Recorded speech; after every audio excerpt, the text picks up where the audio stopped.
ایک مرتبہ حضرت عیسیٰ روح اللہ سیر و سیاحت میں تھے کہ انہوں نے بلند و بالا پہاڑ کی طرف دیکھا اور اس کی طرف جانے کا ارادہ کیا۔ جب اس پہاڑ کی چوٹی پر پہنچے تو ایک ایسا عجیب پتھر دکھا جو دودھ سے زیادہ سفید تھا۔ آپ اس کے ارد گرد گھومنے لگے اور اس کی خوبصورتی سے حیران ہونے لگے تو اللہ تعالی نے وحی نازل فرمائی، اے عیسیٰ، تم اس کی خوبصورتی کو دیکھ کر اس پر حیرانگی کا اظہار کر رہے ہو۔ میں تو اس سے بھی زیادہ عجیب چیز تیرے لیے ظاہر کرنا پسند کرتا ہوں۔ حضرت عیسیٰ روح اللہ نے عرض کیا، ہاں اے میرے رب۔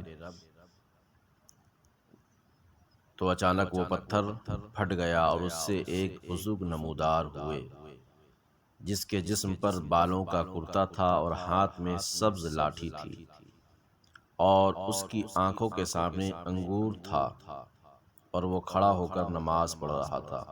حضرت عیسیٰ روح اللہ بڑے حیران ہوئے اور فرمایا، اے بزرگ، یہ کیا چیز ہے؟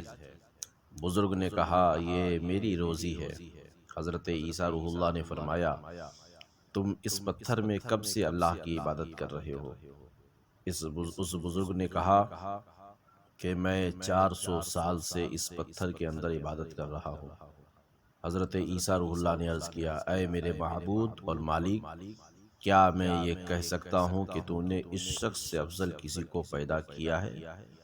تو اللہ تعالی نے وحی بھیجی کہ بے شک امت محمد صلی اللہ تعالی وسلم میں سے جو شخص شعبان کا مہینہ پائے اور اس کی 15ویں شب کو عبادت کرے تو اس کی یہ عبادت میرے نزدیک اس بزرگ کی 400 سال کی عبادت سے افضل ہے۔